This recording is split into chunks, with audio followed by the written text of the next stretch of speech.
Jibril. Part 2. Kekacauan identitas Jibril dalam Quran. Video ini merupakan bagian kedua dari 4 series video yang membahas tentang Jibril. Adapun video-video tersebut terdiri dari 1. Jibril dan ilmu cocoklogi. 2. Kekacauan identitas Jibril dalam Quran. 3. Kontradiksi Jibril dalam Quran. 4. Apakah manusia bisa melihat Tuhan?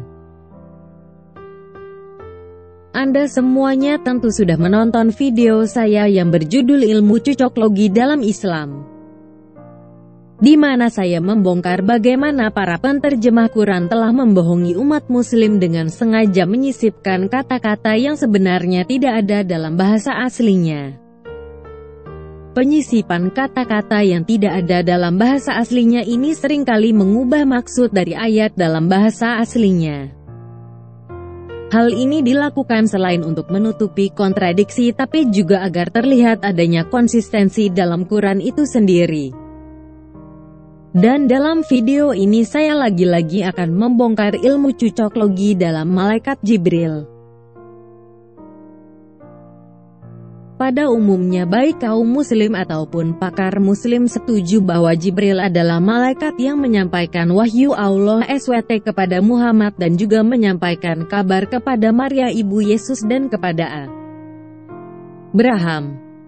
Untuk mengetahui lebih jauh tentang siapa sebenarnya yang dimaksud dengan Jibril ini, kita harus menggali lebih dalam baik dari Quran, hadis maupun sejarah Muhammad. Mari sekarang kita lihat ayat Quran yang menceritakan bagaimana Muhammad mendapatkan wahyu. Surah 53 ayat 1-10. Demi bintang ketika terbenam, kawanmu, Muhammad, tidak sesat dan tidak pula keliru. Dan tiadalah yang diucapkannya itu, Al-Quran, menurut kemauan hawa nafsunya. Ucapannya itu tiada lain hanyalah wahyu yang diwahyukan kepadanya, yang diajarkan kepadanya oleh Yang Maha Kuat, Sadadu Al-Quwa, yang mempunyai akal yang cerdas, dan menampakkan diri dengan rupa yang asli. Sedang dia berada di ufuk yang tinggi. Kemudian dia mendekat, lalu bertambah dekat lagi.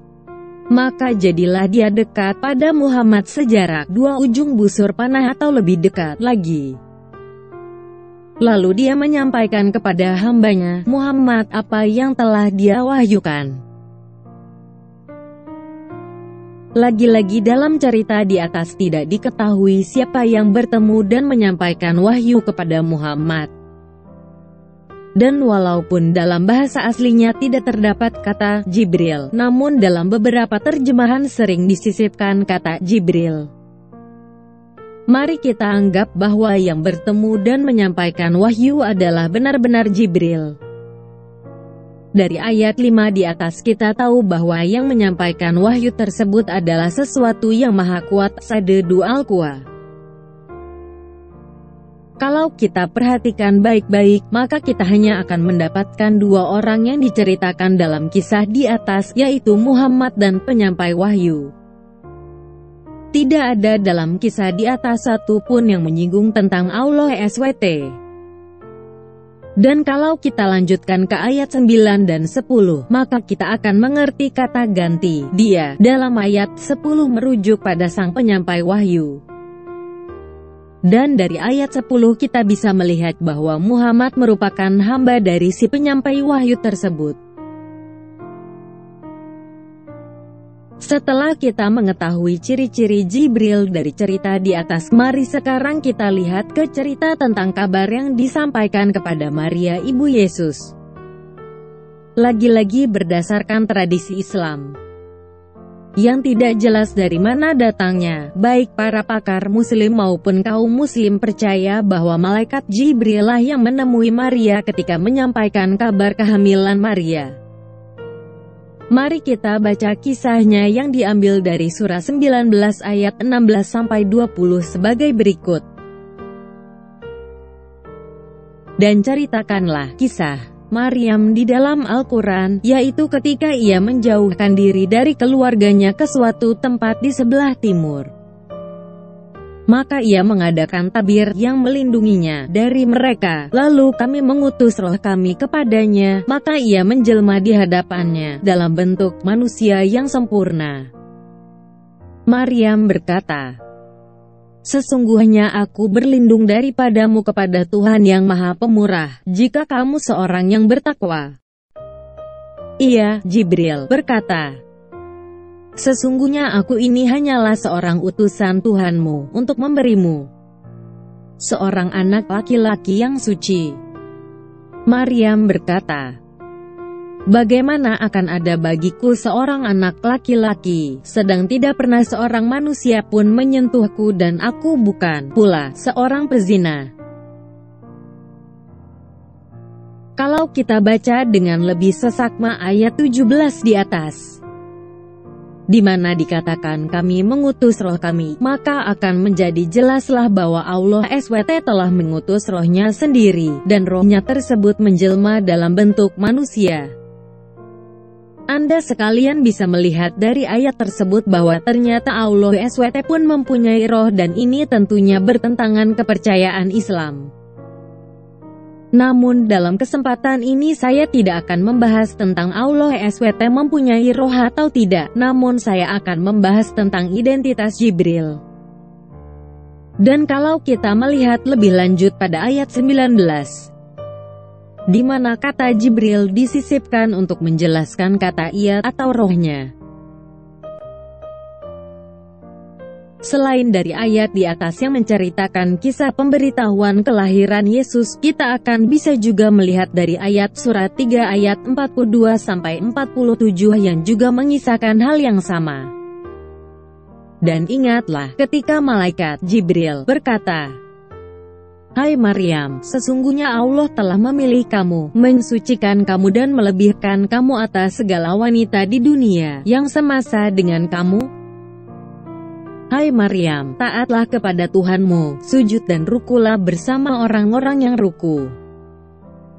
Yang demikian itu adalah sebagian dari berita-berita gaib yang kami wahyukan kepada kamu, ya Muhammad, padahal kamu tidak hadir beserta mereka, ketika mereka melemparkan anak-anak panah mereka, untuk mengundi siapa di antara mereka yang akan memelihara Maryam.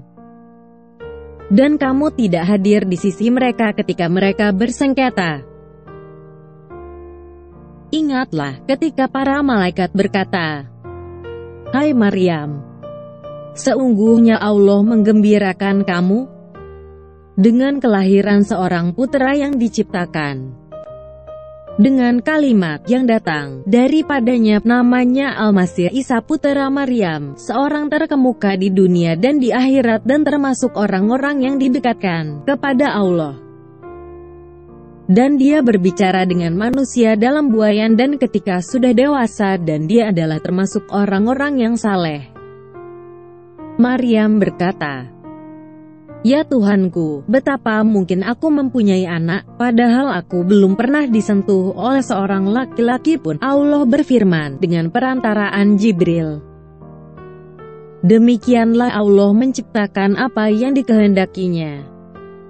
Apabila Allah berkehendak menetapkan sesuatu, maka Allah hanya cukup berkata kepadanya, "Jadilah," lalu jadilah dia.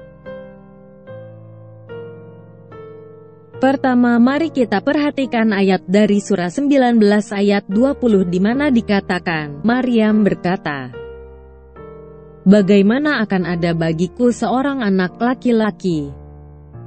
Kata Maryam berkata di atas menunjukkan bahwa Maria sedang berkata-kata kepada malaikat yang menampakkan dirinya, karena pada saat itu tidak ada orang lain lagi selain mereka berdua. Lalu mari kita perhatikan ayat yang hampir sama yang diambil dari surat 3 ayat 47. Maryam berkata, "Ya Tuhanku, betapa mungkin aku mempunyai anak, padahal aku belum pernah disentuh oleh seorang laki-laki pun." Allah berfirman dengan perantaraan Jibril, Demikianlah Allah menciptakan apa yang dikehendakinya. Apabila Allah berkehendak menetapkan sesuatu, maka Allah hanya cukup berkata kepadanya, "Jadilah." Lalu jadilah dia.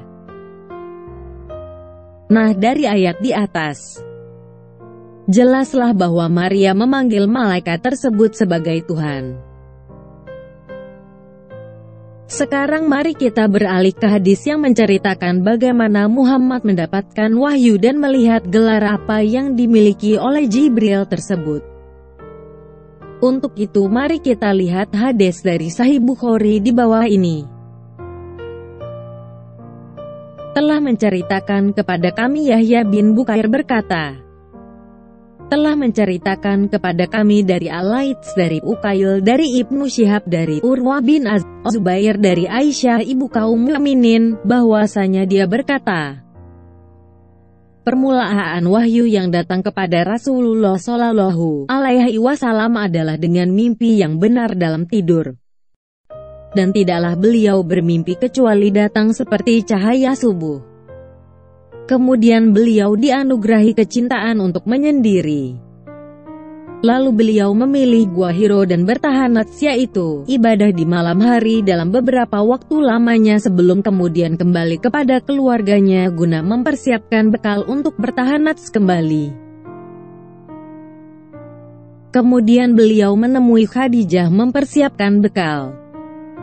Sampai akhirnya datang Al-Haq saat beliau di Gua Hiro. Malaikat datang seraya berkata, "Bacalah." Beliau menjawab, "Aku tidak bisa baca." Nabi Shallallahu Alaihi Wasallam menjelaskan, maka malaikat itu memegangku dan memelukku sangat kuat kemudian melepaskanku dan berkata lagi, "Bacalah." Beliau menjawab, "Aku tidak bisa baca." Maka malaikat itu memegangku dan memelukku sangat kuat kemudian melepaskanku dan berkata lagi, "Bacalah." Beliau menjawab, "Aku tidak bisa baca."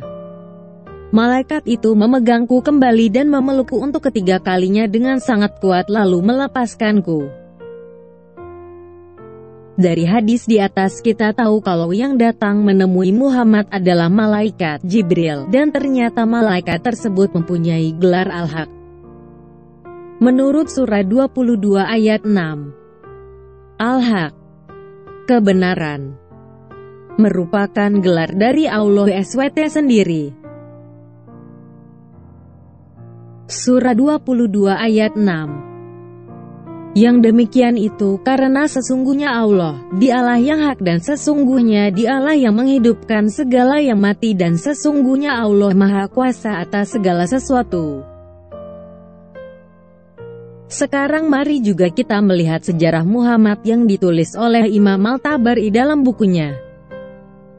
Saya bertanya kepada Abu Salamah bagian mana dari Al-Quran yang telah diturunkan lebih dulu, dan dia menjawab, "Ohai orang yang berselimut, bangunlah, lalu berilah peringatan." Saya berkata, mereka bilang begitu. "Bacalah dalam nama Tuhanmu." Tapi Abu Salamah menjawab, aku bertanya pada Jabir bin Abdallah bagian mana dari Al-Quran yang telah diturunkan lebih dulu, dan dia berkata, "Hai kamu diselimuti jubahmu." Saya berkata, bagaimana dengan bacalah dalam nama Tuhanmu?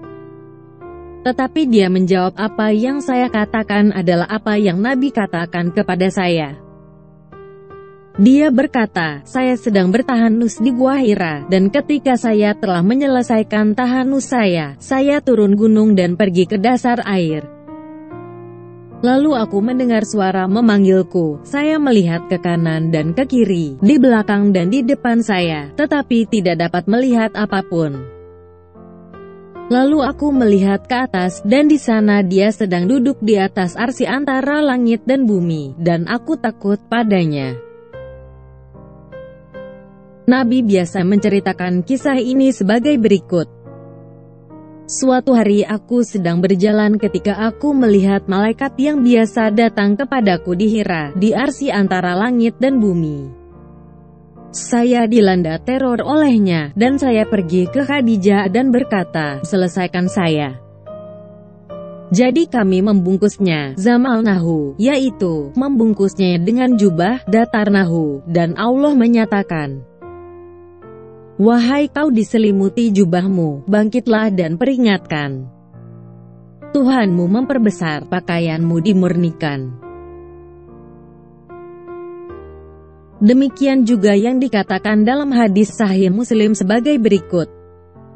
Dan telah menceritakan kepada kami Jabir bin Abdullah Al-Ansari, dan dia termasuk salah seorang sahabat Rasulullah Shallallahu Alaihi Wasallam. Dia menceritakan sebuah hadits. Dia berkata, Rasulullah Shallallahu Alaihi Wasallam menceritakan tentang masa terputusnya wahyu. Beliau bersabda, ketika aku berjalan-jalan, tiba-tiba aku mendengar suara dari langit.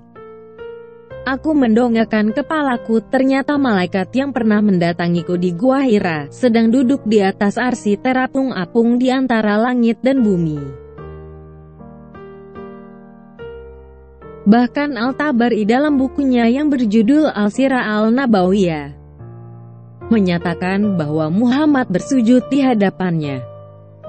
Di kedua kumpulan sahih tersebut terdapat hadis dari Abdi Al-Razak, dari Mamar, dari Al-Zuhri, yang mengatakan bahwa dia mendengar Abu Salama, Abdi Al-Rahman menceritakan dari Jabir b.